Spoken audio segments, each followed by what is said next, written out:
Welcome to the Breeder's Brew, dog breeding podcast hosted by me, Isobel, the canine nutrition coach. And me, Sara, the canine family planner. Together, we'll be promoting responsible breeding by unpicking the minefield of breeding myths and methods for owners wishing to expand their whelping wisdom. So, should we recap on what we've been up to? We most definitely probably should. Which started at this time yesterday. We were Exactly. we were in our glad rags, weren't we? We were indeed. Travelled a very long way with us, just for a very special evening with Pet Plan. Yeah, so we was invited as breeding educators along to the Pawscars award ceremony. So this is a charity-based funded event, isn't it, Ismail? Is indeed. Formed by Gavin Robinson, who is a Crufts Best in Show winner and also a Westminster Best in Show winner. Well, his dogs are, not him necessarily, but his dogs have been. So he's very highly regarded within the show community internationally, across the world, across the globe. Was it 11 years ago? Because it was their 11th anniversary. 11 years ago, he founded the Peekaboo charity foundation. Oh yeah, did he found the charity 11 years ago? Or was it Pawscars started 11 years ago? No, well, I think they were in tandem, and he pretty much said it was Peekaboo, and then I think literally like the Crufts afterwards. That's how Pawscars started. Lovely. To attract the people and the attention, no doubt. Say they did say how much they made, didn't they? Or was that just on the raffle? Probably did, but there's so many times they said the cash handout earned this, the raffle earned this. I don't know which number's what, to be fair. What the final tally is. But it's very much an award ceremony to recognise and acknowledge and reward the activities that happen within the show community. So there's various awards throughout the evening covering anything from junior handlers to special beginners, people new into a breed, to trade stands, to breeders, to the dogs of each group that we covered in the previous podcast. What else was there? Hall of Fame. Yes. 100 Club. They newly launched the 100 Club as well. So, yeah, a lot of activity. There was over 400 people at the event, yes. They said. Everyone suited and booted, tuxes. Dressed to the nines, sequins, all the things. So a very entertaining evening and emotional, I would have said at some point. Oh, definitely. Some of the charities that were talked about there as well, not just dog-related charities, but... Prize. It was early cardiac risk in the young. It's a fantastic charity that offers support to families that are affected by young cardiac arrest. Well, and also screening, which is interesting. So they invest money into sports groups, so rugby teams, football teams, where the kids are actually screened to alleviate, recognise, and they had positive results, hadn't they? Yes, they picked up children on screening with cardiac issues that have been dealt with before they've caused any significant... Well, it's fantastic. There was one specific example given of one of the charitable donors to Cries. He had raised £800 through a cake sale that funded an entire testing day at his local rugby club. Yeah. And I believe it was 100 people, did you say, went through the testing, and 3 children were picked up with severe heart abnormalities that required, from what he said, it sounded like a pacemaker, a full treatment and testing for lifetime. So had those 3 children not had the luck or the access to that testing, they could have faced a completely different outcome. So it's phenomenal that, charitable donations potentially save those children's lives. But it just goes to show how health screening is so important in humans. Yeah, but we just don't do it. We don't do it enough. We don't do it enough with dogs. Yeah. But there are, and obviously because there's a monetary impact of screening your dogs and screening humans, but it's applying the right health screenings in the right settings for the right reasons, isn't there? The whole charity was mentioned because there was somebody there that was a show person where she had lost her son. He'd been showing dogs. He was for 37. Yeah, and they just got the call to say that he had died of cardiac issues. and in children as well. So just literally has turned the world upside down. So she couldn't even talk on stage because they received a £3,000 donation from the Peekaboo charity. So it's amazing work happening in a community of people that we got to witness and be part of. It was lovely to be part of a community of people doing so much good, not just for dogs, but the wider community and everyone in that community. It was a real coming together community spirit, which I feel sometimes can be so easily lost. And it was a lovely reminder of faith in humanity. Yeah, which is very much what Frank Kane, very much the voice of Crufts. If you listen to Crufts, you'll hear Frank Kane commentating, and his voice is so distinct. It seems weird to hear him talk in person because to put a face and a body to the voice seems a little bit crazy. He was actually awarded the Hall of Fame awards, and he didn't know that he was going to get awarded that basically on the night, so it's very much a surprise to him. Obviously, very much deserved, but he gave a fabulous speech in regards to preservation and how, as a dog community, we need to stick together because there are anti-pedigree lobbies out there, particularly, but also it's creep, isn't it? If there's a turn of tides in saying that certain dogs are no longer suitable or required, how do you know that's going to creep to all types of dogs? So it's kind of that even if you don't have a pedigree dog, it's still something that you should be concerned about because it could ultimately end up impacting you at some point.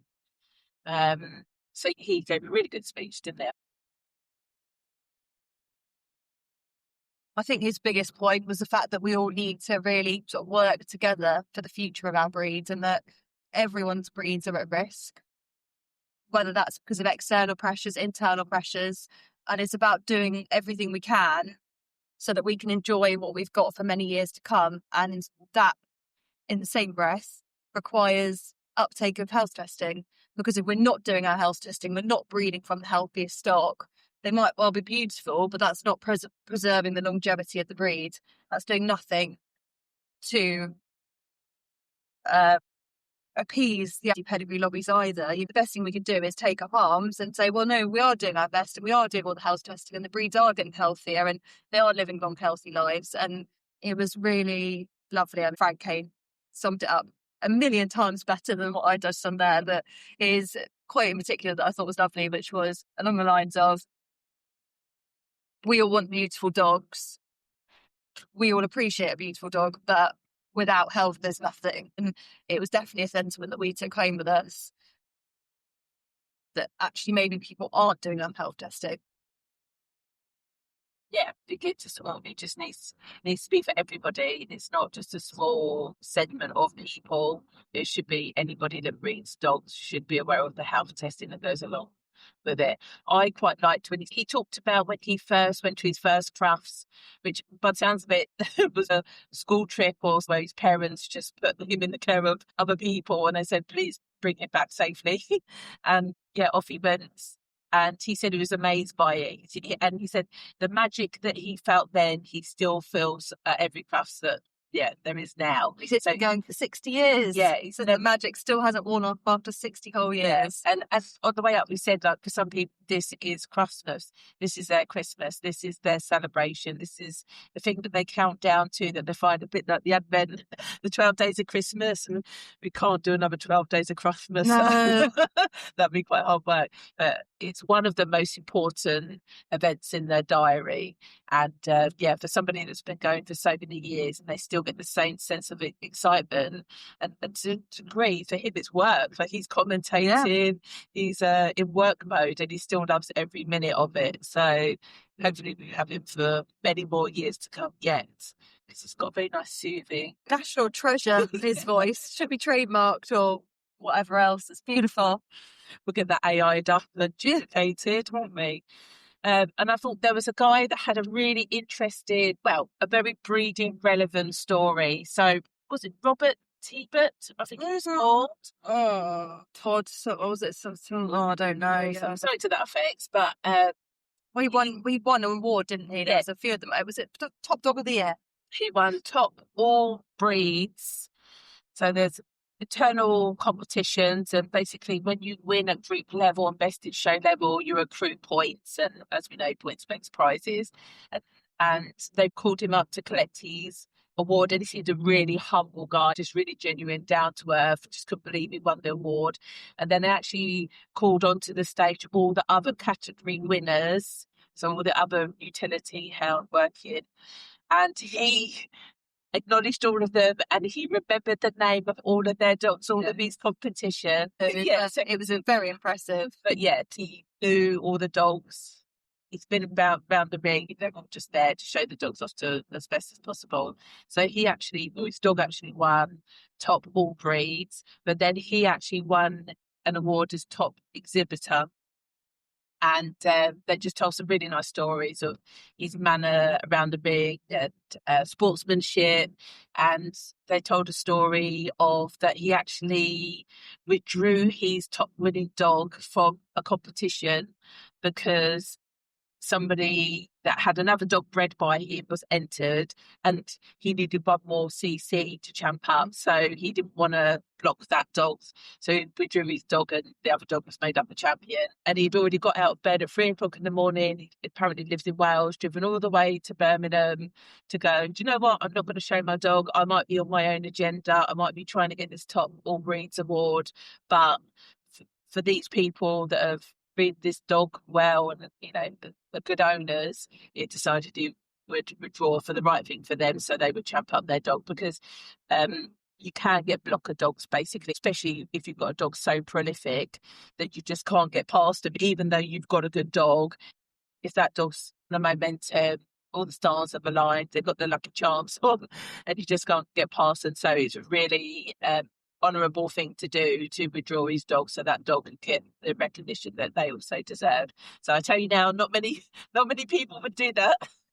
At all, because they'd be like, I got up this morning as well, I paid my money, I'm here at the show, my dog's in show condition, why would I then withdraw it for somebody else's benefit? But that's what he did, because he felt that was the right thing to do for the owners and the dog. So yeah, pretty remarkable guy, wasn't he? Yeah. So it's not all bitchiness and backstabbing. No, absolutely not. Which some people think that showing is. Obviously it's competition, and how some people react to competition is very much different to others, and that's no different to any sport, any activity. You'll find all people, how they manage stress and emotion and how that's displayed in their hobby can vary. But the event was to highlight the profile of good people doing good things with good dogs. Yes.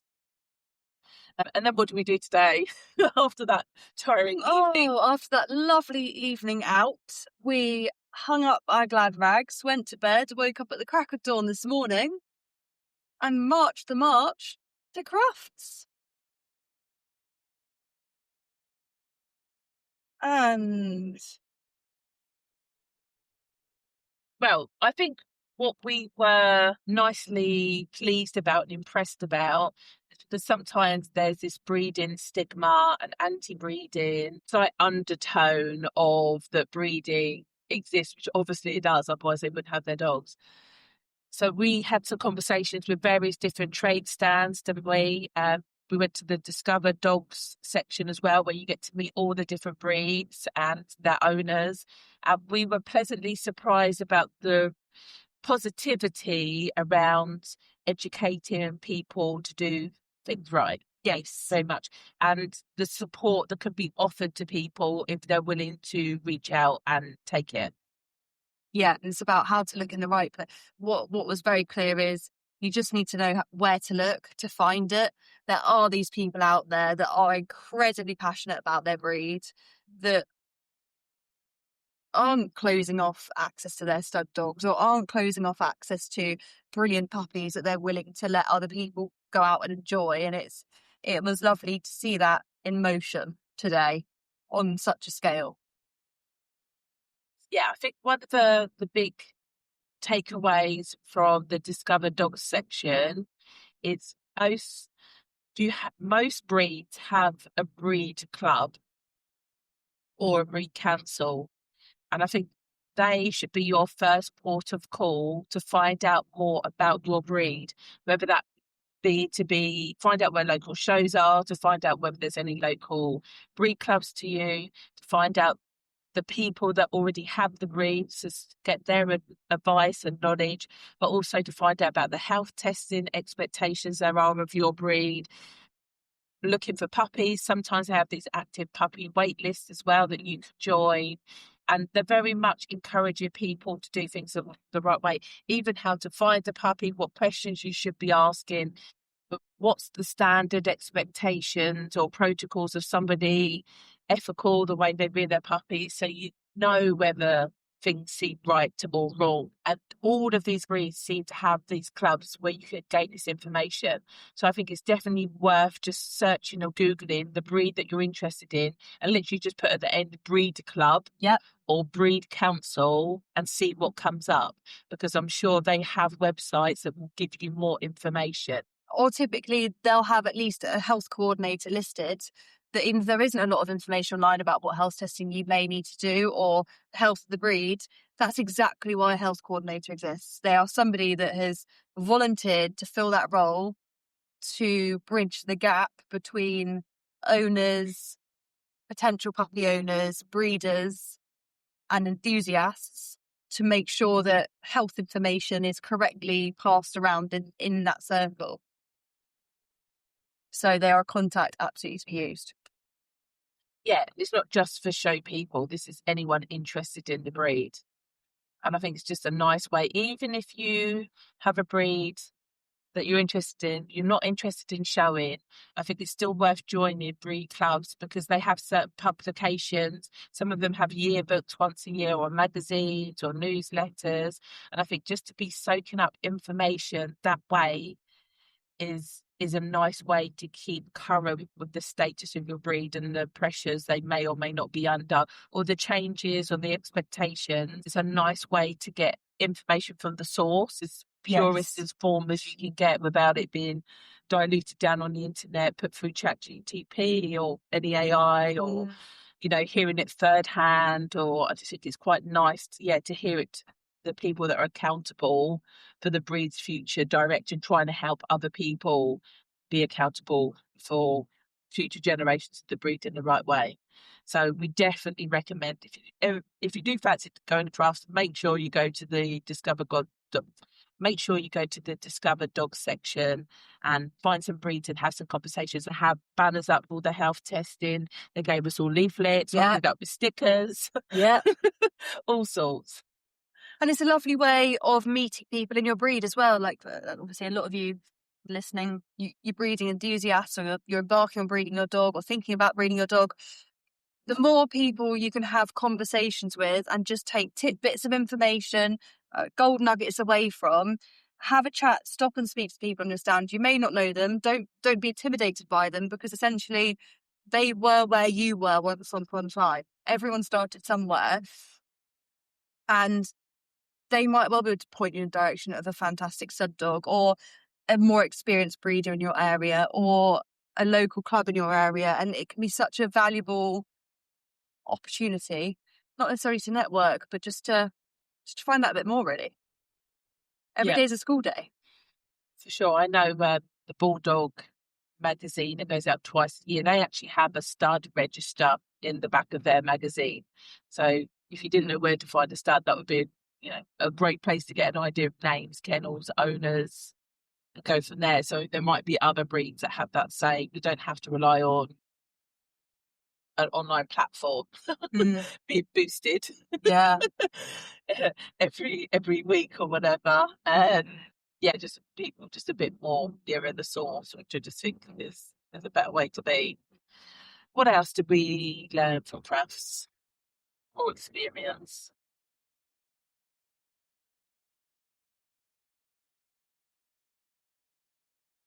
There definitely seemed to be a bit of a consensus that a lot of breeds were being threatened, is the wrong word.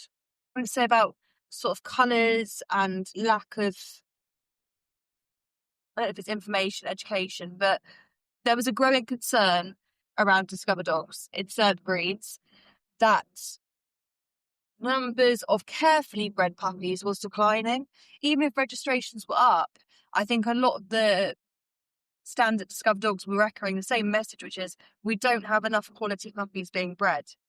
There might be a high volume of puppies, but actually more than ever, it seems to be puppies are being bred without care and attention, which without people breeding well and breeding safely, what's going to happen to our breed? So it was this interesting narrative where, yes, it's obviously in a negative light, we've got more puppies than ever that are being bred not to breed standard by people that are maybe just breeding with the wrong motives, no understanding of a breed standard, maybe not looking at pedigrees, maybe not doing their health testing, breeding non-recognised colours, or whatever the thing might be. The flip side of that, and the more positive way of looking at it is, well, we need more ethical breeders more than ever, because puppy owners are becoming more aware that health testing is important. Puppy owners are going out of their way now to try and contact breed clubs or to try and find out on the kennel club, right, well, what breed specific health test should my potential breeder have done? And they're now going out of their way to seek breeders that are doing the right things. And if there aren't enough of them doing it, we need people filling that gap. So it's a good time to be taking that leap as an ethical breeder and doing your extra bits and pieces, essentially. Dotting your I's, crossing your T's. Yeah. Getting your paperwork in alignment. And I think the expectation, years ago, it used to be there was just a tick list of how to buy a decent puppy or not, like what the questions you should ask. I think that list is getting longer and longer and longer because the expectations of puppy owners are more, because they're aware more now of health testing, temperaments, ongoing welfare, enrichment. And I think there's more blurred lines as well, where that tick list used to be really black and white of, if your puppy is sold less than 8 weeks of age, they're a bad breeder. If they do this, they're a bad breeder. If they do that, they're a bad breeder. Whereas now, I don't know if it's the rise of social media and the fact that breeders can look like the puppies are in really lovely, clean conditions on all their Instagram, and you're reading all of that and going, oh, that's a green tick box because the puppies are in a good environment, and we're seeing the puppies with children, which is another green tick box, because social media is giving that potential false sense of security. I wonder if the list is getting longer but more ambiguous at the same time, because it used to be if puppies were going unvaccinated, that was a bad breeder, whereas now actually, no. The World Small Animal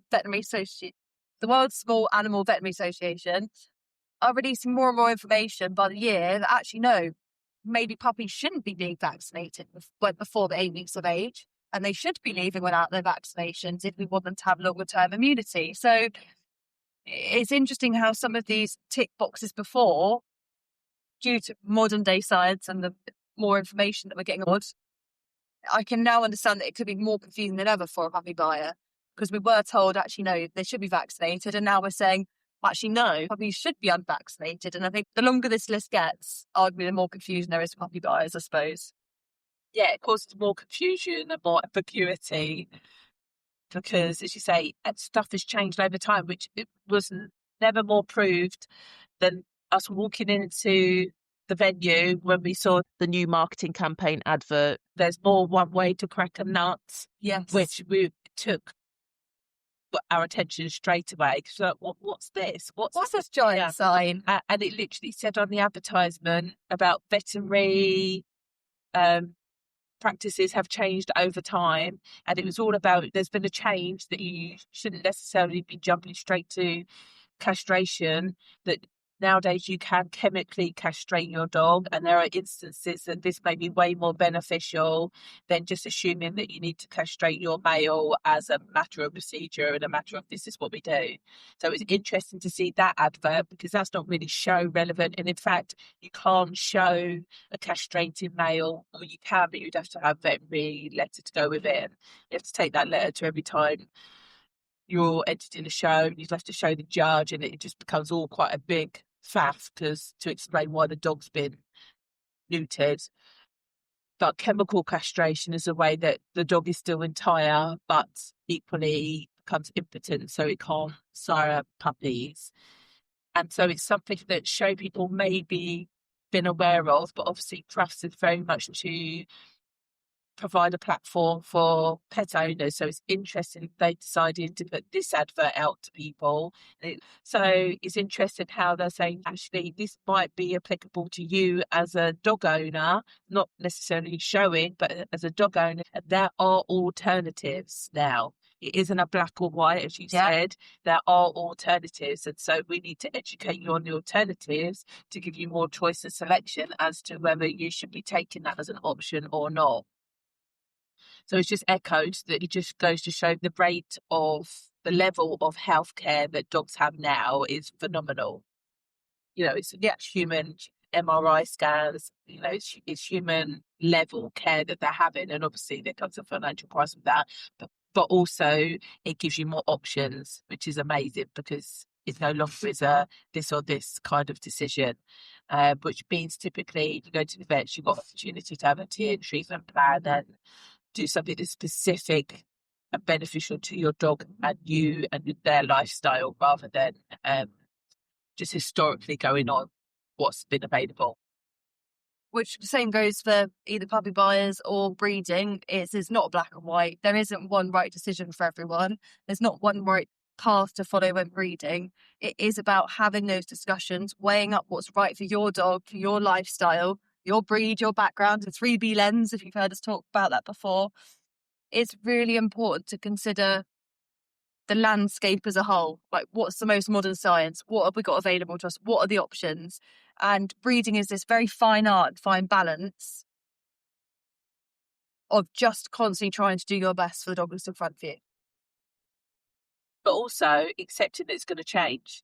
I had a very interesting conversation with someone about that today, actually, Sarah. Okay. So I popped over to one of the breed stands in Discover Dogs and got chatting to a very welcoming heritage preservation breeder who'd been in the breed, I'm sure she said over 30 years, don't quote me. And got chatting particularly around the sort of discussion of what are your top tips for a new breeder coming into the breed, what's ethical to you, how would a puppy owner find their breed, etc., etc. Obviously we took a diversion, as we do, and went full circle to ovulation timing. Don't ask me how we got there, but we did. And she was proudly telling me that she covered her girl on her last season on day 22, which for this specific breed was quite unusual. And I said, oh, brilliant, you're obviously progesterone testing, which surprised me because of the fact that she was such an old legacy breeder and had been in the breed for such a long time. And I must say, in a breed that typically attracted people a long time ago as well. I suppose not one of the breeds that naturally attracts a huge amount of popularity in youngsters. So I naturally assumed she may have a bit more of a fixed mindset. So she was saying, yeah, I test. So I was really lucky I caught her. If I hadn't been testing, I wouldn't have got a breeding on day 22. And I said, oh, what exact testing is it you do? And she went on to tell me she was using a human ovulation pad. I don't quite know. She started describing it as if it was the learning that she looked at, but then she mentioned that she was using a human type of pad. I thought, you are quite lucky, in my opinion, that you caught her on day 22, having done that. And I said, oh, why don't you just test out of interest? She said, I haven't ever needed to. Which I just thought was interesting because she's found something that's worked. I mean, you caught a girl on day 22, which she'd have had to hold her bottle waiting that long to not have gone for a breeding. But she was using a combination of methods that other people would typically write off. Part of me thinks, was it the fact that she's been breeding for 30 years that it meant she was able to really watch her girl's behaviour? She had entire males at the house. Was there more to it that she was judging that bitch's behaviour and could identify ovulation? Was it more so that than luck of the draw? She's collected data over the years, isn't she? Like she says, it's never failed her. So I'm sure she's started to see a decline in what she was doing, or her success rate. Then she would have to readdress what she was doing. But she has her ways, and I'm sure should that deviate from what it's been doing, she would then have to go back to the drawing board and decide whether she carries on doing what she does or not. Yeah. Well, I think it was one of those. I think she alluded to the fact she had a couple of misses and the fact she just recently bred a girl and it was anyone's guess as to whether she was or wasn't pregnant. She was sort of saying about these type of little pads that she gets for humans, and I was thinking, this for humans, I'm not sure it's going to have the same method of science behind it for dogs. And I'm not sure she could really remember exactly what brand it was, so couldn't really get to the bottom of what it was she was using. But it was interesting that she said she hasn't changed that method in 30 years. I thought there's not many things in life that we could still be doing now that we did 30 years ago. I mean, not many people having the same thing for breakfast they were having 30 years ago, because chances are that cereal doesn't exist anymore, you know, that you have to roll with the punches and evolve over time. Yet I think when you're trying to breed to a breed standard, so much of what you're doing is fixed for such a long period of time. I think you forget that actually your methods around that probably should change. Well, because technology keeps improving, doesn't it? So even to mobile phones have got smaller, quicker, smarter, faster. Cars are now more efficient than they've ever been before. Everything, I guess, once you learn to drive, you don't keep driving the same car that you passed your test in, or your first car. That has a shelf life, and then you move on to the next one. By moving on to the next one, you're keeping current with the most relevant technology. And I thought it was interesting. We spoke to a guy on a pet treat stand, and he talked about that the attitude towards raw hide chews is very negative, and how he had to stop selling it. He mentioned that, it's not as chemically treated. Who knows, the treats that he may have been providing might not have been as chemically treated and cleaned as other times, but who knows. But obviously, once there's a perception around a product, people are going to believe that to be true. And so he said, because of that, I've had to now think of what other treats I could be offering people. And so interestingly, he come up with these collagen sticks. And so we had a conversation about, well, how is this different to hide? Which is like, well, it's kind of not. Like, we processed it. It's processed differently. And so it's not a raw hide. Because I said about, especially my breed, brachycephalic breed, if you were to give them raw hide, it comes really slimy and just elongated, and basically it's a choking hazard. So he's like, well, this is processed slightly differently now, that wouldn't happen. It still has the benefits.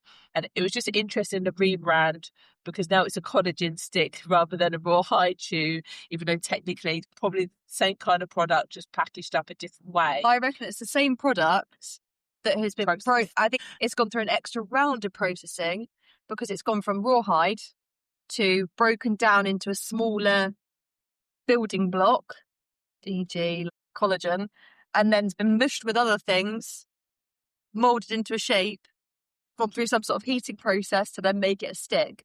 And it looks better. Didn't look like rawhide. It looked like a stick of collagen, and some of them looked a little bit like yak chews and other things. But it just goes to show you, sort of lift behind that curtain. Collagen sticks sound amazing. We all know how good collagen is for us, and especially dogs. And we know that dogs should be consuming bone and collagen and joints and tendons, which are high in collagen. Therefore, we know that collagen, in theory, should form a significant part of our dog's diet. It would be easy to think that was a great chew. But when we had a chat with him, he was very willing to tell us it was basically rawhide, which was just really interesting. To be fair, I still bought some because I was interested. I give one to my Labrador, so she's my little taster dog. So I was like, let's actually let's see how different they are or not. So basically, it's been through more processing to make it more appealing to an animal owner, given the change of perspective that's now deemed for the product that you're selling. I will add in that he was adamant that his specific rawhide originally hadn't been through the typical chemical processing to make it the white rawhide that we typically think of. So he's saying that the sort of raw material to which he was using originally was already superior, which he's then breaking down to make these collagen sticks. So albeit more marketable, basically. That's what he said. I mean, he's done the right thing. He's changed what he offers his customers to make it safer. Yeah, to meet the new requirements and expectations of what his people want, which is the right thing to do, isn't he? As a supplier, that's what he should be doing. But she's saying you lift the cover a little bit, is the product ultimately still the same? I think actually it's a safer product because it's been broken down, where for some breeds it was never a safe product, regardless of the actual contents and the item itself. How it's been processed for some breeds now makes it safer, but it's still underlying potentially the same product. Yeah, I've got a question mark on that one. But nonetheless, it was a very interesting conversation because we were seeing a small business face public perception issues, and instead of them just flogging a dead horse, it's a horrible terminology, or turning a blind eye, going, no, I'm going to carry on doing something the way I've always done it. They've looked at the situation, they've gone back to the drawing board, and they've tried to improve on what they're doing for the benefit of the dogs. Yeah, which was nice to hear. Yeah, and which that's what everybody and that's what everybody should be doing, regardless of whether you're selling dog chews, offering a service, breeding. Someone has a puppy, offering a stud service, all of that. Continually, you kind of want to be the person that makes the change, not that the change is forced on you, because it always feels more comfortable if you're proactively involved in making the change. Well, funny you should say that, because I think a lot of people are worried about making improvements and change, because at what point does that become professional looking? There seems to be this issue with seeming professional around dog services. And our last lovely bitch owner that came to us for a breeding, we were doing all the paperwork. I was just walking her through a little pregnancy guide that I give to everyone, a breakdown week by week of what to expect. Here's what you do when, obviously, which podcast to listen to, which week. Here's your critical care sheet. You know, if you haven't got it, get it from the website and everything like that. And her words were, wow, this is so professional. And a while ago, I'm sure that would have hit me different. And I'd have been thinking, oh, whereas now I think, thanks, that's really kind. I said, I'm not doing this to be professional. I'm doing this because I care. And for me, it's not nothing to being professional. I want you to have all the information you need so that your girl is in the best condition through pregnancy and has the best time through pregnancy, and you avoid every pitfall before it could ever occur, so that you have no dramas and you and your girl have a beautiful journey. And she went, no, I can really tell. And if she'd left it at just, wow, this is really professional, I'm sure for a lot of people that would have been uncomfortable to sit with. But because I sort of acknowledged it, her next sentence was, it's so lovely to see how much you care about somebody else's dog. I really appreciate this. Thank you. But it's funny that the word professional, when it's left, sits for a lot of people that can feel really uncomfortable, because we're talking about dogs. Yeah, I just think people get uncomfortable with having professional be applying to something that they're passionate about, possibly because it's hobby driven initially, but just because you have high standards and benchmarks, it automatically makes you professional, but that's not your motive. No. Because professional, if you become a professional athlete, that means you're getting paid to do that job. So everyone knows that once you go from being it's hobby, it's fun, to professional, it becomes money rather than quality. Why isn't it about the quality of what you're doing, not the monetary value of the actions that you might be doing? So I think the word professional just has a negative connotation applied to it within the breeding world, because it assumes that it then becomes money when it isn't. It just means the standards that you're functioning at are high. Yes. And I think it's interesting, like you said, but that's a lovely, your standards are high and doing what does a professional athlete do? They commit their life, they commit their free time, they commit their passion, they make dedicated choices, they compromise regularly on things just to ensure that they are reaching the highest levels. The sheer might and determination, which is an incredible thing to possess. I just think it's amazing that someone does that when they're professional, but like you said, it's that flip side of the coin that makes people feel uncomfortable, and it's such a shame because it only benefits everybody. Yeah. Maybe everyone's standards are too low. This lady I'd seen, she'd bred before, and she's been breeding decades. This isn't her first eating that she's come and gone, wow, this is a stud service. As far as I was concerned, I'm helping somebody bring a litter into the world. I want them to do the best job that they possibly can and then feel supported. So I'm going to give them all of this. And it surprised me that it surprised them so much that I was doing that as part of the service. So, yeah. But then again, walking around Crufts today, every single stand there was professional. Yeah. Every small business was professional. They had their little stands, they had their freebies, they had their flyers. And at no point is that seen as a negative thing. It's, oh, wow, look how professional this brand is doing. And it's lovely to see the progression. I remember years ago, went to the Rearflex stand, joint supplement stand, and they were clearly quite new to the game. Don't know how many exhibitions they'd been to trade stands they'd run before, but it was bare bones. They had what they needed on it, and that was it. There was paper forms on the table and no mailing list and stuff like that. And I remember having a conversation with them and suggesting some marketing, bits and pieces they could have done. And that's why they're the company they are today. I certainly cannot take credit for that in the slightest whatsoever. But saw their stand today and completely different, massive, doing really well, great big banner, looked amazing. But it was lovely to see the professional growth of that company doing something and doing it well. And it's lovely to see. Yet for some reason, when it comes down to dogs, we curl our toes and go, oh, that's a bit too professional. Well, I think it's the difference between producing a product, producing a living, as true. A bit of biology that has emotions. And because sometimes I'll use an analogy as a comparison.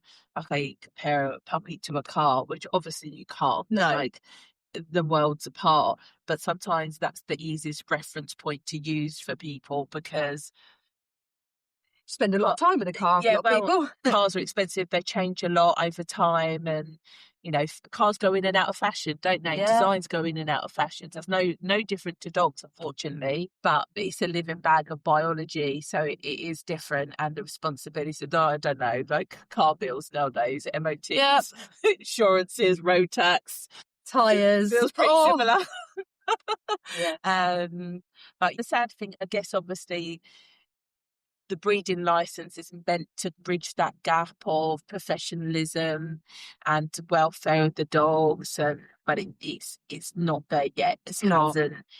It doesn't cover the broad range of breeders and why they breed, and their motivations and their passions behind this. So that definitely still needs some work on, but that definitely is a nod of trying to be able to ring fence some breeders and say, oh yeah, we deem these professional because they do these things.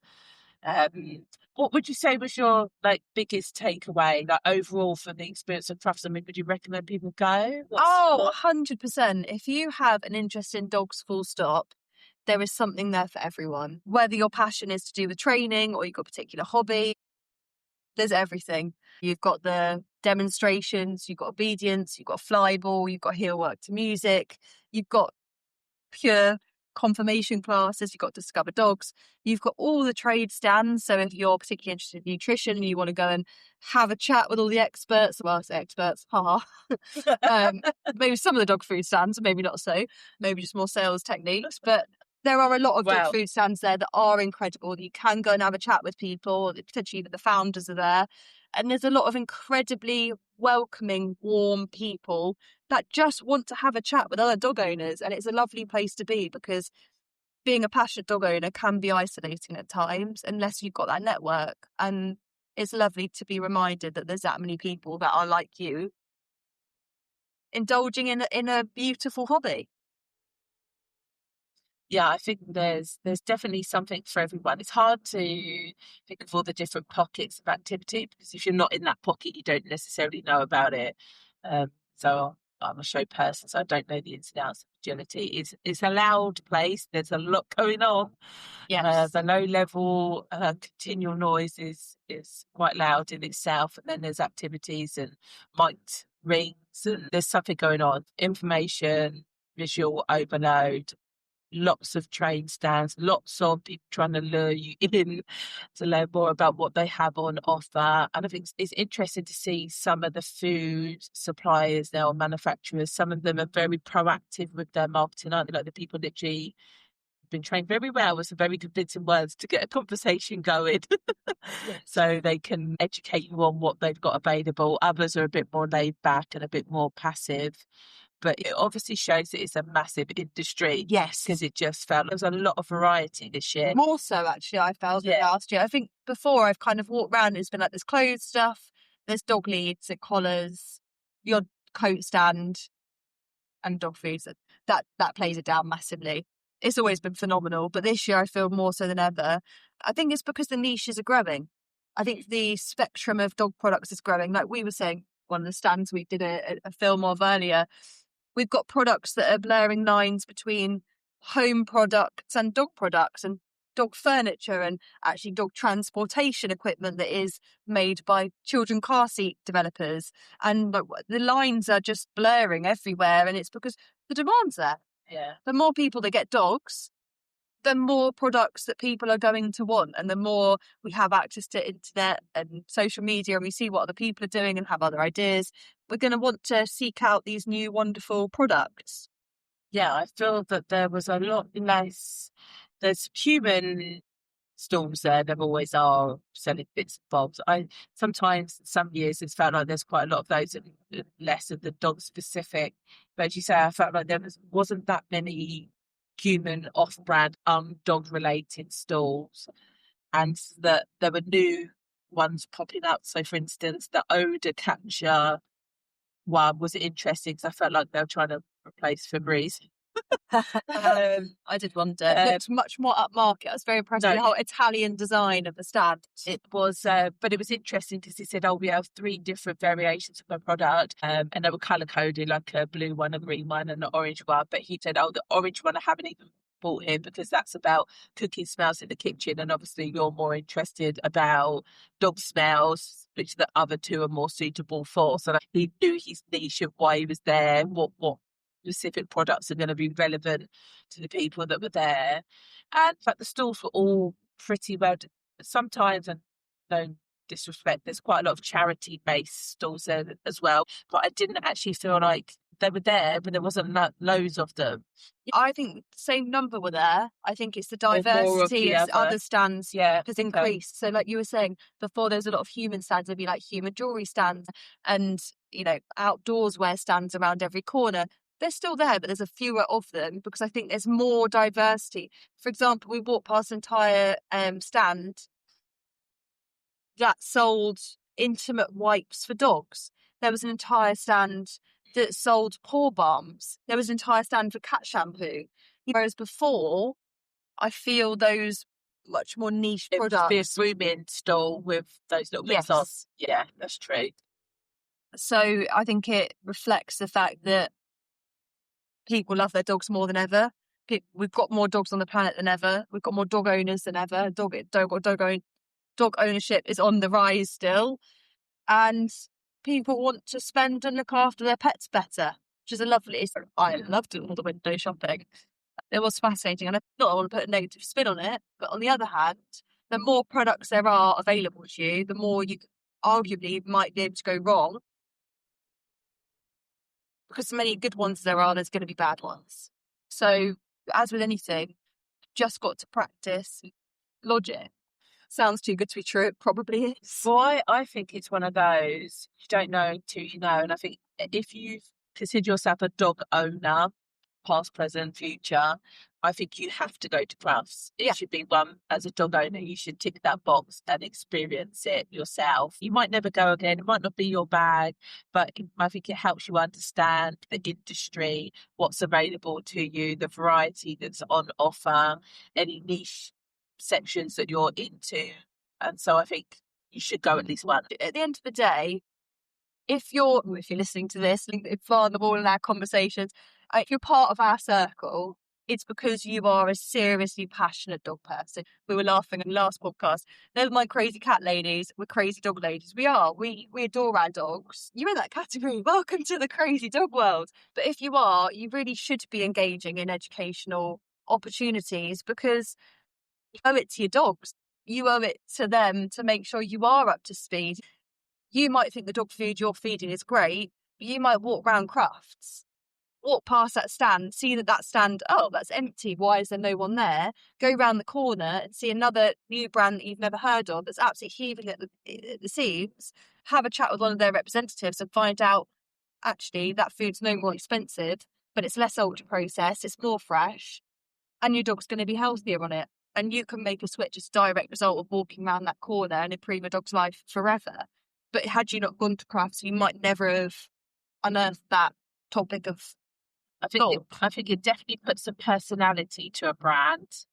Even seeing how they design some of the larger stands, how they're designed, how much attention to detail they put into them. I don't know, it just adds to the overall personality of, oh, is that what I thought I was buying into, or that I thought And especially if you get to speak to the representatives themselves and ask them specific questions, if you get a sort of response that's like, oh, I wasn't quite expecting them to say that, or I didn't realise they stood for that, or so I think it's quite nice in that respect. It does add the human element to a brand that you might just go on Amazon and buy. That's what I was going to say. Yeah. With our Amazon culture now more than ever, we're all online shopping. So it's one thing going on the website, buying what you need to buy. We've forgotten there's a brand behind that. There's a person sat there sorting your orders out. There's an office team there answering your inquiries, or singular person. You don't know. And I'm thinking until you go and have a chat with them at Crufts, go and see their stand, like you said, you see what they stand for. Literally. It's dark, we're tired, we're jaded, glad we've been. We recommend you to go. I mean, for a Thursday, it was very busy. It was busy, but then again, as we were saying, Crufts have changed their pricing structure. So it might be that because the prices have increased for Saturday, more people are thinking, actually, let's travel during the week instead of the weekend, and wondering if they might catch a quieter day by going earlier on the week. Maybe that's why it was so busy today. Or maybe everyone's just really fancying a day out at the amazing place that is Crufts, the most exciting day on most of our calendars this year. So if you haven't been, you need to go. If you've got time to go this year, go. Let you go. If you haven't, I believe they live stream a lot of it on YouTube internationally, so anyone can watch. And again, I really would encourage you, if you know your breed is shown at Crufts, try and catch some of the live judging, because you will learn a bit more about your breed naturally by seeing what's going on in the ring. Yeah, and if there's one thing you do, find out your local breed club or breed council and become a member. Yes. Just for a year, see if you like it or not. I think that's what you should do. Yeah, definitely a key takeaway. And I think that's something that all of the stands at Discover Dogs are trying to get across is they're not paid to be in these roles. The breed clubs are not paid positions. Everyone there is doing it out of the goodness of their heart for preservation of their breed. And as Frank Kane said yesterday, we need to really stand up and fight for our pedigree breeds. We need to really invest in their futures. We need to invest in their health today to secure their futures for tomorrow. And it's so important. And the major way we could do that is engaging in our breed clubs, because the more engagement that we have with them, the better. Because especially as show entries are declining, you might have no interest in showing, or your lifestyle may not allow you to show, and you might have young children, or the logistics of it aren't possible. You might not have a car big enough for your breed. There's so many reasons why showing wouldn't be suitable for you, but it doesn't mean that your breed club is invalid, or you shouldn't be engaging in your breed club. Absolutely, get involved, support them, and support your breed charities as well, because they are just as important for the future of the breed. That's it. Signing out. We're leaving you on a cliffhanger. On a cliffhanger. Ready for another bonus episode or no? Might see you for the next series. You'll soon find out.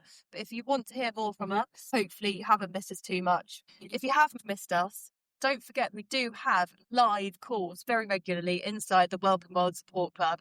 So if you're not involved, come and join us. welcomeworld.com/support club.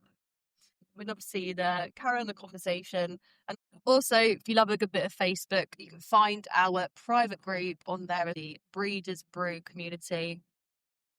Come and join us. We also carry on the conversation in there as well. So, hope you guys have been well, and we look forward to speaking to you all again soon. See you later. Over and out.